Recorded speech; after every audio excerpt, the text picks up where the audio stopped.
There's a certain narrative about where the Pittsburgh Steelers are headed in the 2023 NFL draft. And quite frankly, I'm down here at the NFL Combine for 48 hours. And in those 48 hours, I think that narrative is, well, it might be completely wrong.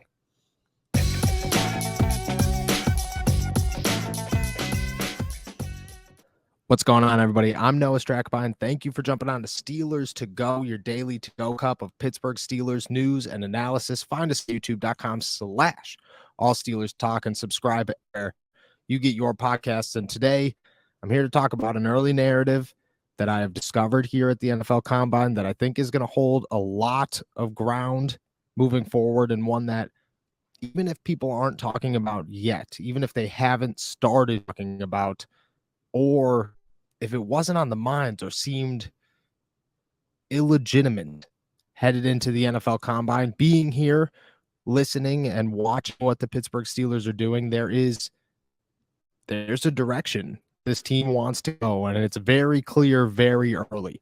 For the Steelers last season, it was easy.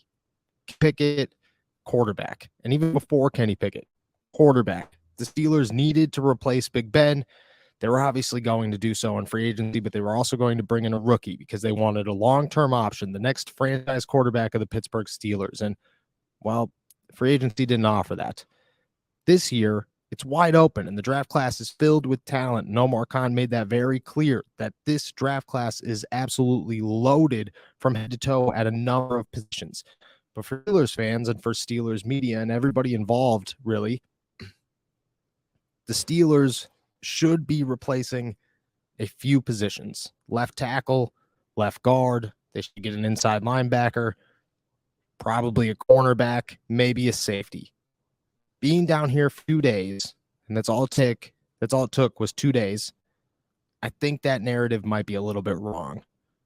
Heading into the NFL draft, I heard rumbles that the Steelers were very concentrated at the secondary, but what they weren't looking to do much with is offensive tackle because they trust Dan Moore Jr. They think that there's more development there. And on top of that, Kevin Dotson has one more year left in his deal.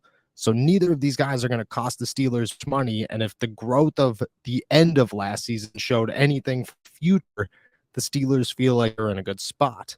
Now, that being said, if somebody slides to them and they feel overwhelmed with the opportunity that's in front of them, they're going to go and get an offensive tackle and they're going to replace one of these two, or at bare minimum, they're going to add depth that is very needed.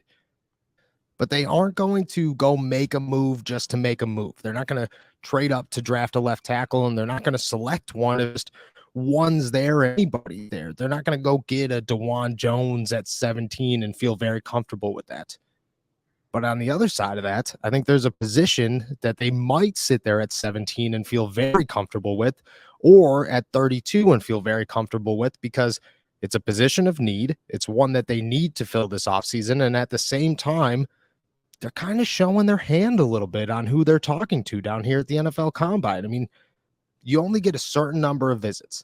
It's not like the Senior Bowl. It's the NFL Combine. These things are formal. There's a lot of scouting going on in them, and they mean a lot. It's not sitting down and talking to a coach for 10 minutes or talking to a scout on the field for 10 minutes. This is sitting down, going through the film, having a real discussion about who you are as a professional and a football player and what you could bring to a team and how you could benefit the team talking to you. And for the Steelers, they're spending their time at inside linebacker. And it's not necessarily the position that has caught my eye, but more of who within the position has caught my eye for the Steelers. It's not these mid-round guys where the Steelers could come in and add depth. It's not players that will fall in the draft or a third or fourth round pick that the Steelers could select to come in here and compete with a guy like Mark Robinson or Robert Spillane or whoever they add to the mix next to Miles Jack. No, these are first round, second round options that the Steelers are looking at and meeting and deep diving with to assure that they find a very talented inside linebacker within this class. So far, the people that they've met with are very, very interesting. It's Ivan Pace, Drew Sanders, Noah Sewell, Trenton Simpson, the guys that will be there at 17, that could be there at 32, that the Steelers could use one of their first two draft picks to go and get.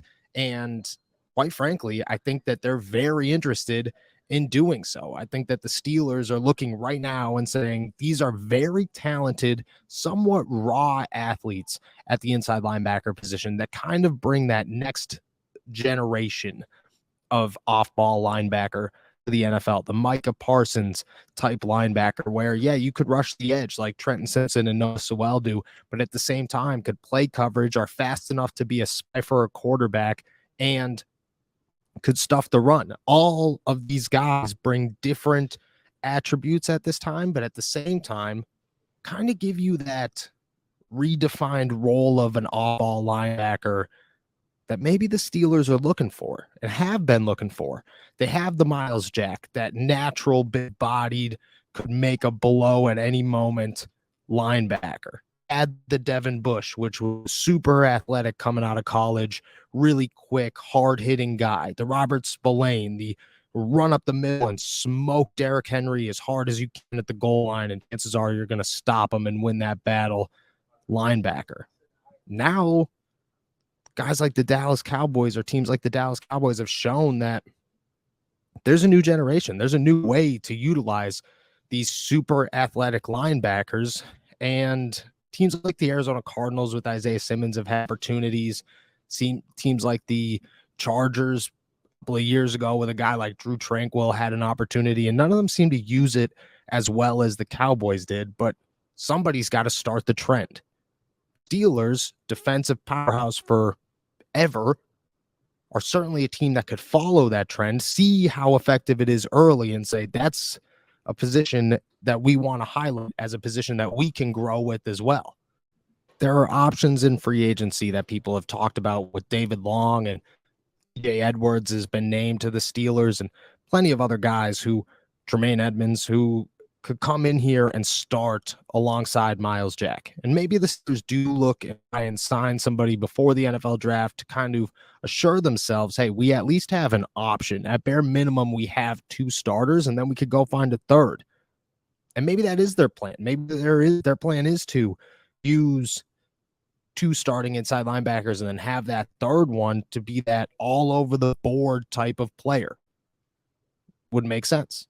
Would give the Steelers options. Would give the Steelers depth, something that they've lacked at a number of positions. And even if it wasn't inside linebacker, well, the last couple of years, they've had a bunch of guys that are quality role players, but no great starter. Maybe this year they're looking for two starters and a very quality role player that might be a third starter to completely change that narrative. A guy who could play off-ball, spy, and on the edge, that seems to fit a role that the Steelers would very much so like. And if the team is interested in re-signing Alex Highsmith and extending his contract, having a guy like Simpson to come in here and be able to play off-ball and on the edge, I mean, that's two birds with one stone. That's versatility used to its max. And the Steelers would love to use that. The Steelers would love to have a guy that could come in here. And I think Trenton Simpson out of Clemson is the guy that matches this description perfectly. That's why I keep using his name. But I think the Steelers would love to have a guy that comes in, can play inside linebacker, can be that super athletic guy in the middle that could do almost anything you ask him to do. And then when you want to run a 3 outside linebacker set, he could be that third outside linebacker.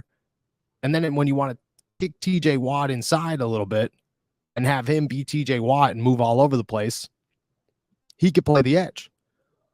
And that seems like the perfect fit for the Steelers defense and solves two problems that they've had for the last 3 years that they have tried to solve.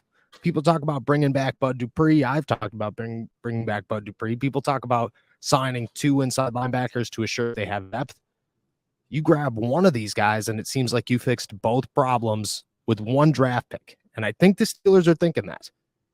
It's only been 48 hours. It's only been 2 days. We have all of the positions still to talk to here at the Combine. But day one, it was very apparent. There were no mid-tier guys that were super excited to go meet with Mike Tomlin.